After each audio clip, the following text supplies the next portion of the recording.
Oui. Pour moi, non. Oui, pourquoi? Parce que sans raisonner, tu ne peux pas fabriquer. Sans raisonner, on ne peut pas fabriquer. Oui. Et quoi encore? C'est bien?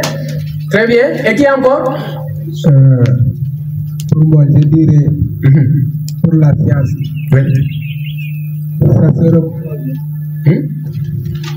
Non. Oui. Je disais que, est-ce que la science seule peut résoudre tous les problèmes de l'humanité? Non. Qu'est-ce que la science nous a induit aujourd'hui? Est-ce que la science n'a pas de limites? À moins qu'elle se rattache à la philosophie, parce que l'homme aussi a besoin de la raison. Très bien. De penser. Super, c'est pas mal. Un autre? Les filles, il faut prendre la parole. Hier à Djibanar, ce sont les filles qui ont vraiment écrasé les hommes. Je peux voir ça aussi. Oui? La question. Je disais, est-ce que les sciences ou la science seule ou les sciences seules pour résoudre tous les besoins de l'humanité? Non. Il y a un sujet de bac de France qui... On a donné ça, oui, le sujet de bac de France. C'était la même chose, la même question. Est-ce que la science peut résoudre tous les besoins de l'homme? Non, on ne peut pas dire que la science peut résoudre totalement les besoins de l'homme. Tout à fait. C'est impossible. Pourquoi? Parce que même si on se dit que la science peut résoudre totalement les problèmes de l'homme, il est nécessaire donc de remettre en question, parce que la science, tant qu'il progresse, il suscite en même temps des inquiétudes. Tout à fait. Il suscite en même temps des inquiétudes.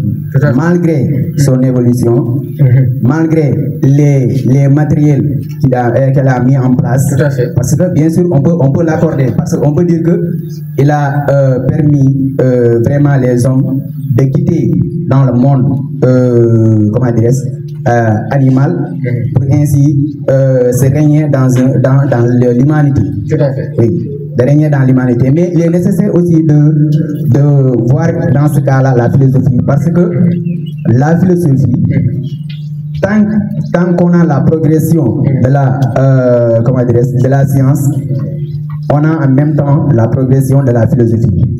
Parce que tant que la science évolue, la philosophie aussi évolue. Donc, la philosophie nous permet dans ce sens-là, par rapport au matériel que la science a mis en place, il nous permet vraiment de réfléchir par rapport à ça, comment utiliser ces matériels-là. Parce que nous avons vu que nous pouvons se rappeler lors de la Seconde Guerre mondiale, lors de du bombardement de Nagasaki et de Hiroshima. Tout à fait. Donc, c'est ce qui veut dire qu'il y a un philosophe, j'ai oublié son nom, c'est lui qui dit que science sans conscience n'est que ruine de l'âme. François Rabelais. Science sans conscience n'est que ruine de l'âme. Donc, la philosophie doit nous appuyer, doit accompagner la science pour ainsi veiller sur l'utilisation de ces outils-là. Tout à fait. Parce que s'il laisse seulement la science, peut ruiner totalement le monde. Tout à fait. Voilà. Donc, merci beaucoup. Applaudissez fort pour lui. Le raisonnement est vraiment super. Un autre intervenant, les filles, donnez la parole aux filles. Il faut donner la parole aussi. Accordez la parole aussi, voilà. Très bien. On vous écoute? Soyez libre. Hein? Toutes les pensées sont les bienvenues. Hein? On est dans une liberté de pensée. Oui, allez-y. La science ne peut pas résoudre tous les problèmes. Oui. Parce que la science a des limites. Très bien. La science a des limites. Quelque chose qui a des limites ne peut pas résoudre tout. Très bien. Oh. Laisse là. La science conduit les gens à perdre leur valeur. Très bien, à perdre leur valeur. La question de valeur, très important. Merci, c'est bien. Un autre, oui, une autre. Derrière, passez le micro à ce monsieur. C'est l'animateur ou? Non. Ah, c'est un étudiant. Ok, allez-y. Je pense que la science ne peut pas régler tous nos problèmes. Tout à fait. Parce que la science a des objectifs. Et tant qu'elle n'a pas atteint ces objectifs-là, elle ne se satisfait pas. Tout à fait. Donc, il faut quelque chose qui va la conscientiser. Et la philosophie est là pour là. Tout à fait. Pour ça. Tout à fait. Donc, sans la philosophie, la science n'aura pas de limite et va faire des constructions sans limite. Tout à fait. Donc, il faut que la philosophie soit là pour que la science soit consciente de ses fabrications, de ces objets qu'elle fabrique. Aujourd'hui, on voit qu'avec l'avancée de la science, la modernisation, tout, et que la science, on voit que maintenant, n'a pas de limite. Et sans qu'il n'y a pas quelque chose derrière lui qui va la conscientiser, qui va dire attention, il faut s'arrêter parce que l'homme, avant tout, a des valeurs. Et aujourd'hui, la science, comme tu viens de le dire, si la philosophie ne la conscientise pas, la science va nous induire dans l'erreur. Tout à fait. Tout à fait. Tout à fait. Merci. Merci beaucoup. Applaudissez. Un autre intervenant? Ou bien ça va, on continue? Il y a un autre? Ouais. Très bien. Machallah. C'est bien. Oui. Allez-y. Bonjour. Bon, quant à moi, je vais essayer de soutenir la fille, très bien. La science a des limites. Tout à fait. Bon, c'est à cause de la science que ce bas monde a des conflits infinis. Tout à fait. À cause de la science que on a, bon, je veux dire des dégâts qui n'en finissent pas. Ça se voit. Ok, bon, je m'arrête là pour l'homme. Merci. Applaudissez fort pour vous tous. Merci pour les intervenants. On donne la parole à Michel le maire. C'est le partage des connaissances. Hein? C'est le partage des connaissances. Bon, moi aussi je dirais non parce que on dit que les caractéristiques de la philosophie c'est le doute, l'étonnement et le critique. Et ces scientifiques-là, quand ils créent un objet chimique là, voilà, ils se protègent. Donc ils critiquent eux-mêmes ce qu'ils créent. Ils se craignent de ce qu'ils créent. Voilà, donc moi je pense que la science, elle ne peut pas régler tous les problèmes, tous les besoins de l'humanité. Tout à fait. Regardez le sujet dit, les besoins de vérité. Le sujet de la France avant-hier. Est-ce que la science peut-elle régler, peut-elle satisfaire tous les besoins de vérité? De vérité. C'est une grande question, c'est ce que vous venez de souligner. Il y a des questions qui surpassent. Oui, allez-y. Ok, merci. Concernant toujours cette question, je pense que la science et la philosophie doivent être complémentaires. Tout à fait. Complémentaires pourquoi? C'est que la science a des limites, mais la philosophie maintenant peut compléter la science afin que ces limites puissent être réduites. Tout à fait. Parce que comme l'a si bien dit l'autre intervenant, si on prend par exemple les guerres, les bombes atomiques, etc., les bombes chimiques, tout ça ce sont les effets de la science. Mais s'il y a en amont un travail, l'appui, l'intervention de la philosophie, ça peut maintenant réduire les dégâts, les erreurs. Comme on le dit dans le jargon de la géographie, il faut faire une étude d'impact. Dans chaque travail, il faut faire d'abord une étude d'impact en amont. Avant, supposons on vous dit qu'il y a une industrie qui veut s'installer ici à Simbandi, une industrie chimique. Il faudra maintenant que les géographes interviennent pour faire d'abord une étude d'impact. Est-ce que c'est bon l'installation de telle usine dans cette localité? Et si c'est bon, par où on va installer l'industrie? Donc ça permet maintenant de limiter les dégâts. Maintenant, si la science en amont est là, ça peut limiter les dégâts et après on a les disciplines, comme les j'ai dit tantôt, sont complémentaires et on va aller à la progression de l'humanité. Merci. Merci. Donc voilà, juste pour vous dire que voilà, vous avez eu la chance d'avoir deux professeurs ici, deux professeurs de philosophie, M. Mané et M. Sidi le maire. Donc voilà, il faudra en profiter, prendre note et également poser des questions.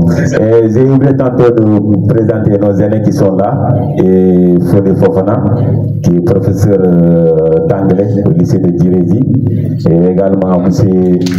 Touré. Également, monsieur Professeur, on a fait le lycée ensemble à Goudon. Également, monsieur Touré, qui est professeur d'économie familiale. Je pense à donc voilà, ce sont nos grands qui sont là. Et également, j'ai oublié tantôt de les présenter. Donc, je remets la parole à monsieur le maire pour qu'il intervienne. Merci. Ok, merci beaucoup, M. Soirée. Mais il ne faut pas dire comme le maire est professeur de philosophie. I'm teaching English, I'm not a philosophy teacher. I don't know anything about it. Yeah. I'm teaching English to talk. Okay? Je ne sais rien de la philosophie, ok? C'est ça. Ok, merci beaucoup, monsieur le professeur. Et puis, pour cette intervention pertinente et la méthode utilisée. Et puis, je crois que si on doit dire qu'on est dans la synthèse de philosophie, je crois bien que ça doit être une interaction. Et j'aimerais vraiment que les étudiants, les candidats que vous êtes, que vous participiez. Et donc, c'est pas après ici que vous allez mener le débat. Et donc, ce qui va faire la fierté de M. Manet à la sortie d'ici, et que vraiment, que les étudiants de Simani sont très intéressés. Et donc, c'est surtout ça. Et donc, je sais que ce sont des débats, si vous le posez dans votre, je ne sais pas, dans vos grandes places, et ce serait un grand débat. Et vous allez en débattre. Et donc, si cela est posé maintenant entre intellectuels, je crois que ça doit être bien animé. Hein? Surtout, donc, la section féminine, la jeunesse féminine. Et d'accord. Monsieur le professeur, moi, justement, c'est pour cela, moi, je n'ai pas dit que je conteste les scientifiques, je ne les rejette pas totalement, mais je vois quelque chose de soignant. S'il y a quelque chose de soignant dans le démarche, c'est ignorer qu'eux-mêmes sont en train de philosopher. Comment on pose un scientifique pour aboutir à un résultat, à une hypothèse, sans pourtant emprunter une démarche philosophique? La démarche de la philosophie, c'est la raison critique, c'est l'analyse, la recherche et le questionnement. Et chaque question posée, la réponse obtenue de cette question doit à son tour être soumise à une autre question. Et ici, on va de questionnement en questionnement. Et donc, qu'est-ce qui anime donc le scientifique? Lorsque nous avions les téléphones au début, c'était peut-être ce que nous avions comme ça. On voulait avec, peut-être, vous ne savez même pas ça. Et par la suite, il y avait des téléphones avec les lignes. Après cela, il y a des portables. Je ne sais pas ce que vous disiez. Non, avant les iPhones, bien avant les iPhones. Il y avait les Motorola, il y avait les Nokia. Et donc, ce que vous disiez, les télécentres.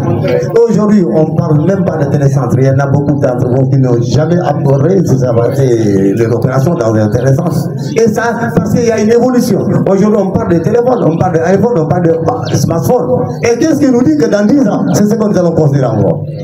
Et pourquoi? Qu'est-ce qui anime les scientifiques dans tout ça? C'est parce qu'il veut toujours savoir. Il n'est pas satisfait de cela même qu'il a obtenu. Et mais justement, c'est le même élan qu'entreprend le philosophe. Il n'est jamais satisfait de cela qu'il a obtenu comme réponse. Il doit toujours aller en avant.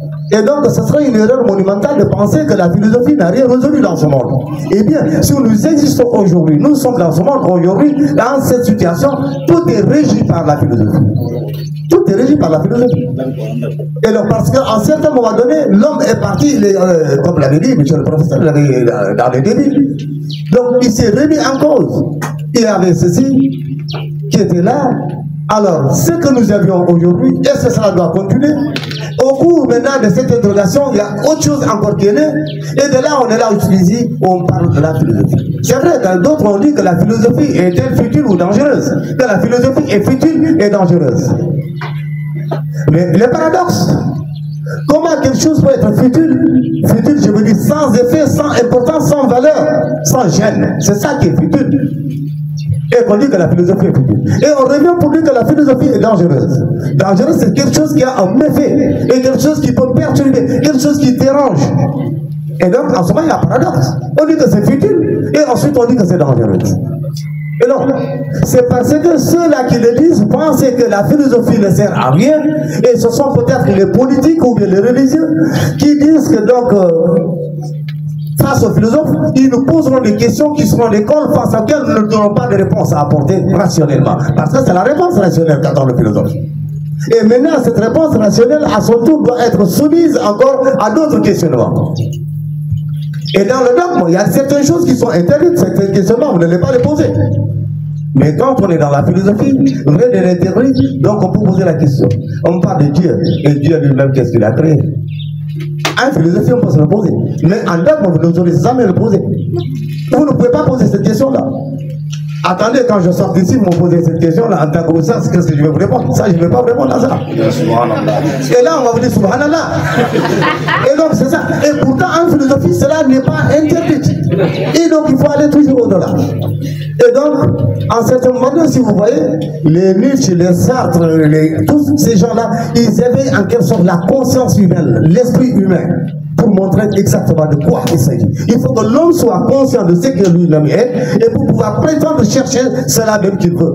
Et maintenant, une fois ce qu'il a trouvé, cela aussi doit être remis en cause. Les sciences aujourd'hui, quand ça on voit, est-ce que le téléphone que nous avions, est-ce que le téléphone existait tel qu'il est aujourd'hui? Il y a une évolution. Et pourquoi cette évolution? Il y a un besoin. Peut-être il y a un besoin, mais il y a un esprit critique. Est-ce que je ne peux pas faire mieux que ça? Est-ce que je ne peux pas faire mieux que ça? Est-ce que ça ne peut pas être mieux que ça? Donc cet esprit qui l'alimente, et puis c'est le même élan que le philosophe entreprend. Et donc, si eux, ils disent de la part que la philosophie est là pour un simple bavardage infructueux, je me pose la question. Comment eux, ils sont partis pour maintenant de faire des découvertes, des travaux scientifiques, s'ils ne sont pas partis de l'esprit critique? Et peut-être, lui, il n'est pas appelé à être peut-être un technicien, un créateur, quelqu'un qui va inventer quelque chose, mais quand même, il est en train de réflexionner, de confectionner, de bien préparer la société. Et l'homme ne peut pas vivre au-delà de la société. Et ça, peut-être, on se viendra sur ça. La société crée un canevas dans lequel tous ceux qui sont des adeptes de cette société doivent prescrire le comportement dans ce canevas. Et donc, la démarche scientifique est à saluer, certes, mais la démarche et la philosophie n'est pas à ce sujet. Et celui-là, c'est la philosophie qui ordonne les esprits, et ça nous permet de savoir ce que nous devons faire. Eh bien, si on vous dit, sans esprit critique, sans philosophie, faites ceci, et donc vous allez le faire.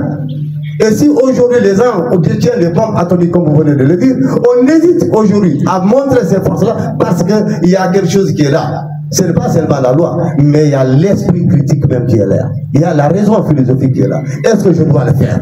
Si je dois le faire, pourquoi je dois le faire? Quand je le fais, après, quelles seront les conséquences? Et voilà. Et que ces conséquences-là, qu'est-ce que ça peut en découdre? Les questionnements, toujours des questionnements. Et donc, vraiment, nous sommes la philosophie en train d'équilibrer le monde.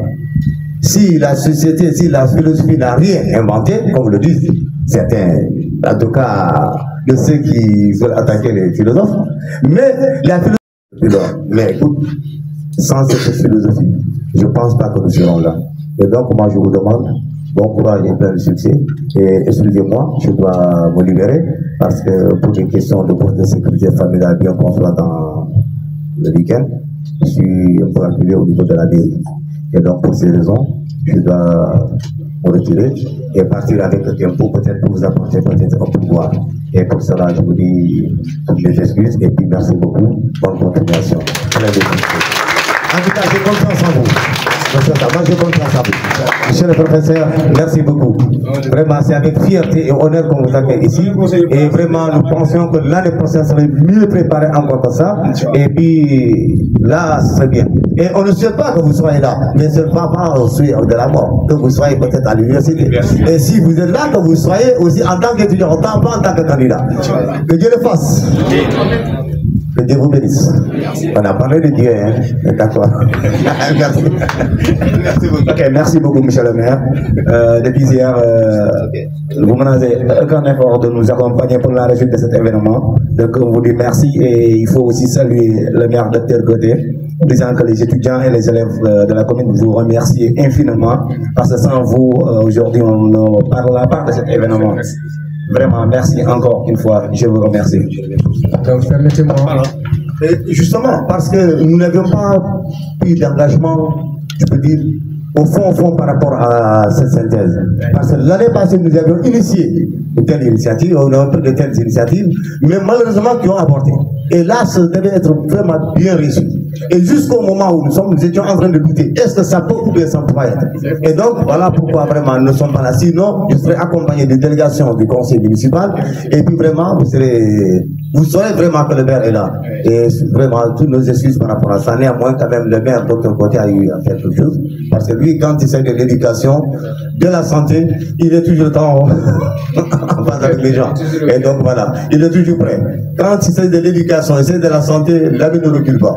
Et donc, ce n'est que partie remise. Ok? Merci beaucoup. Permettez-moi, il faut applaudir le maire. J'aurais voulu le garder ici. Donc, franchement, je voudrais que vous restiez. Comme ça, on partage la connaissance ensemble. C'était exceptionnel de votre part. Et donc, c'est une chance pour vous, Simbandiwa. Je pense qu'il faut pérenniser. Mais il faut oser. Parce que dans la vie, quand on n'ose pas, on n'y arrivera jamais. Donc l'année prochaine, je sais que ça sera beaucoup plus meilleur que ça. Et ça, d'abord, c'est super comme ça. Moi, j'apprécie. Là, donc, j'ai animé beaucoup de conférences, mais j'apprécie, c'est extraordinaire. L'organisation, c'est bien. Les élèves sont là, ils sont concentrés. Et là, l'administration est là et c'est super. Donc, monsieur le maire, vraiment, je suis très fier de vous et très content de vous. Si on aura l'occasion de se rencontrer et de mieux discuter par rapport à ça. Merci beaucoup. Merci beaucoup. Ça ne regrette pas, ça ne regrette pas vraiment. Oui, c'est ça. C'est un grand plaisir. Merci. Ça ne regrette pas vraiment votre connaissance. Merci. Et on vous souhaiterait vraiment être ici l'année prochaine. Inch'Allah. Vous êtes au ministère. Merci. Ils ne sont pas stables. Vous ne verrez pas un professeur de philosophie qui enseigne la philosophie jusqu'à la retraite. C'est très rare, oui. Merci. Merci. Le plaisir est partagé. Je suis accompagné, lui aussi c'est un ami, c'est un monsieur il est de Sédhiou, mais il travaille dans le cadre du développement. Donc si c'est oui. Un si c'est. Voilà, donc c'est un plaisir aussi pour lui. Allez-y, oui, je donnerai la parole à monsieur le président. Ok, merci. J'espère que vous avez bien compris les explications de M. Mané, car c'est précis et concis. Actuellement, réveillez-vous et concentrez-vous. Ce n'est pas parce que c'est difficile que nous ne pouvons pas le faire, non. Parce que nous n'osons pas, c'est pourquoi les choses sont difficiles. Parce que ici, actuellement, pour résumer tout ce que M. Mané a dit, on a parlé de la naissance de la philosophie en posant la question qu'est-ce que la philosophie? Prendre ça et noter parce qu'il n'y a pas une définition unanime de la philosophie, il y a des définitions de la philosophie. Après cela, il a aussi insisté sur le temps pour donner la réponse à la naissance de la philosophie. Il y a aussi le temps. Il a parlé de ça aussi. Après, il vous a demandé qu'est-ce que l'amour, juste pour rafraîchir votre mémoire, pour vous permettre aussi de se concentrer. Voilà. Si j'étais à votre place, je disais que l'amour c'est la science, parce qu'on peut même définir, on peut même donner la définition de la science en définissant l'amour, c'est-à-dire A, activité, M, méthodique, O, observation, U, universel et rationnel. On peut prendre l'amour pour définir la science, vous pouvez garder ça. On vous donne la science et la philosophie, vous pouvez prendre la science c'est l'amour. L'amour c'est-à-dire A, activité, M, méthodique, O, observation, U, universel et rationnel. Vous avez la définition de la science. Après cela, on a parlé de la spécificité de la philosophie, c'est-à-dire les spécialités de la philosophie. Pourquoi la philosophie est spéciale et différente des autres formes de connaissances? Je vous demande aujourd'hui qu'est-ce que l'histoire? Vous allez me répondre très rapidement. L'histoire est une science qui étudie. Mais qu'est-ce que la philosophie? Vous êtes là à jeter parce qu'il n'y a pas une seule définition. Je peux avoir une définition de la philosophie et ne pas être sûr de cette définition. Parce qu'il y a M. Mané qui est là, il y a Tiké qui est là, voilà, il y a des cadres qui sont là. C'est comme ça la philosophie, il faut oser. En plus, il a parlé aussi du mythe. Mythe, c'est quoi? En précisant, M. Mané, il a précisé en disant que la philosophie est née du mythe et contre le mythe. J'espère que Michel là jusqu'à présent, après il est en train de parler de la science. Il y a des exemples terre à terre pour traiter et pour parler de la science et la philosophie. C'est-à-dire, coronavirus, Covid-19, voilà. En ce moment-là, il y a des vaccins qui sont là. Les gens demandent qu'il faut aller prendre des vaccins, sinon vous n'allez pas voyager. Mais il y a la population qui est là en se posant des questions. Pourquoi se vacciner? Est-ce que ce n'est pas pour diminuer? Voilà, vous le voyez. Vous êtes en train de philosopher sans le savoir. En se posant des questions, ces vaccins-là, est-ce que c'est bon? Hein? Pourquoi prendre ces vaccins-là? Les blancs-là vont nous diminuer, vous le voyez. Vous êtes en train de philosopher sans cette réflexion critique, différent de l'expression, sans cet esprit critique, différent de l'esprit de critique, vous ne pouvez pas vous poser ces questions, pour répondre à ces questions vous-même. Pourquoi prendre ces vaccins? Ces vaccins-là sont les vaccins qui ont été créés par des scientifiques. Donc, pour prendre ces vaccins-là ou faire quoi que ce soit, il faut d'abord être philosophe et se poser des questions en disant pourquoi ça, pourquoi ça, pourquoi ça. Vous le voyez. Donc, c'est ça que je voulais ajouter, c'est-à-dire, vous pouvez aussi noter et ne pas être ici, ne pas prendre, parce que les paroles s'envolent, mais les écritures restent. Donc, il faut essayer de prendre, si vous avez des questions, tout à coup, il faut bloquer le professeur, après il va répondre à ces questions-là. C'est-à-dire, on a parlé de la philosophie et on a parlé de la philosophie et la science, maintenant on va parler de la philosophie et la religion pour terminer cette domaine. Je vous remercie infiniment. Tout ce que je sais, c'est que je ne sais rien. Voilà, c'est un tête vite. Je vous remercie encore une fois. Merci, Président. Je remercie aussi mes camarades qui sont là, mes collègues, et aussi de promotion, quoi. Et mes promotionnels, c'est les amis avec qui on a passé le lycée de Boudon ensemble. Donc, Touré est là-bas, chaque fois on s'entend. Aussi mon frère de l'autre côté, vous avez là-bas, ok, il faut le mettre là-bas.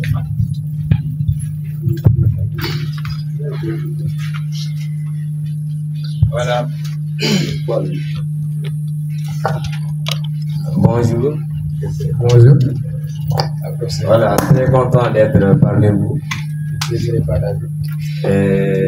Je vais un peu revenir sur la science dont vous êtes limité. Avant même de toucher un peu la science, je vais vous parler d'abord de l'initiative de cette journée, l'initiation même de cette journée. Nous d'ailleurs, à Tanaf, on l'avait organisé en 2016. C'était notre terminal qui avait organisé cette journée pour la première fois au lycée de Tanaf. Et cette fois-ci, à Simbandi Brassou, la journée est initiée par les étudiants, mais aussi par les élèves, parce que c'est l'amicale des élèves et étudiants de la commune.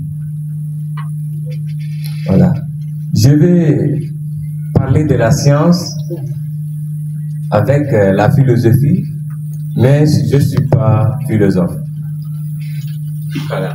Je ne suis pas philosophe, il se peut que je commette des erreurs en voulant expliquer un peu de la science et de la philosophie de leur démarche. Je vais démarrer d'abord par là où c'est limité Moussé Sidi lorsqu'il parlait du téléphone portable, la création du téléphone portable. Je pense qu'en créant le téléphone, on se réfléchit d'abord pour le faire. Cette réflexion, c'est ça la philosophie. Une fois qu'on réfléchit, on est en train de faire la philosophie. On réfléchit pour créer un téléphone. Mais il y a une petite différence. Parce qu'une fois qu'on aboutit à un résultat, après la création du téléphone, on obtient un téléphone. Là, c'est un objet concret. C'est là la différence entre la philosophie et la science. On n'obtient pas un résultat concret en philosophie.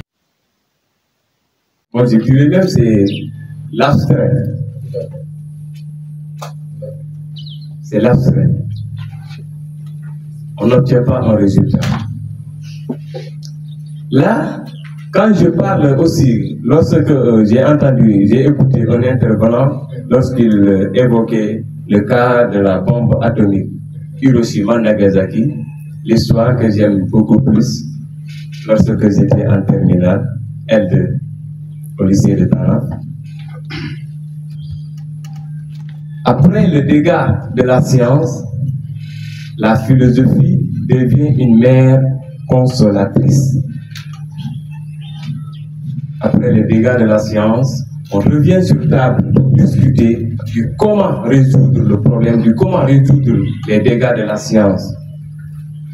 Comme par exemple, quand on prend la guerre en Israël, après les dégâts, on revient sur table pour trouver des solutions. Cette idée de réunir les gens pour trouver des solutions, c'est ça la philosophie. Donc, on ne peut pas tout dire en philosophie. Quand on dit, on ne peut pas en finir. Je vous remercie beaucoup vraiment de cet engagement. Je vois beaucoup d'étudiants et beaucoup d'élèves ici. Et nous vous attendons à l'université. Nous voulons toujours être avec vous à l'université. Et j'espère bien que vous serez aussi avec nous d'ici l'année prochaine. Je vous le souhaite. Merci beaucoup. Tout à fait. Merci beaucoup. Voilà. Merci beaucoup. Voilà, je voulais le présenter, c'est le secrétaire général de l'amicale des élèves étudiants. Donc, les élèves, votre secrétaire général est là, il s'appelle Mamadou Bensini Delco. Merci beaucoup. Merci. C'est bon. Voilà, on peut continuer. Oui, vous voulez intervenir? Ah, allez-y.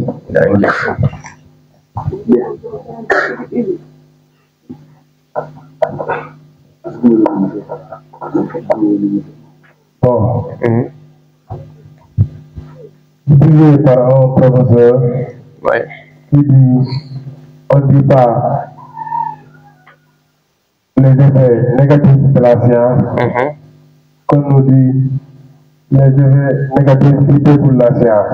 Et je crois cause du problème. Je voudrais que vous m'expliquiez ça. Ah, les effets négatifs, on ne dit pas les effets négatifs de la science, on dit les effets qui découlent de la science. Il a parfaitement raison. Parce que la science en tant que telle n'est pas mauvaise. Vous comprenez? Donc, si on parle des effets de la science, on ne peut pas incriminer la science. Mais quoi qu'il en soit, toute création humaine, toute œuvre humaine n'est jamais parfaite. Et ce que nous sommes en train de voir tout de suite, ce qu'on va voir, je vais terminer tout à l'heure avec vous. Il a parfaitement raison. Parce qu'on n'incrime pas la science en tant que telle, mais quoi qu'il en soit, les limites qu'il pose, que la science, les dérapages que la science, que certains donc, utilisateurs de la science, ça aussi c'est des questions à se poser. La science, souvent, il se défense là. On a créé, mais on n'a pas dit aux gens d'utiliser à de mauvais escients, où les gens utilisaient la science pour détruire le monde. Mais du moment où vous avez créé, malheureusement, donc certains vont utiliser pour des raisons personnelles ou des raisons qui sont tout simplement égoïstes. Parce que la science en tant que telle n'est pas mauvaise. Mais ce qui est important, certains diront que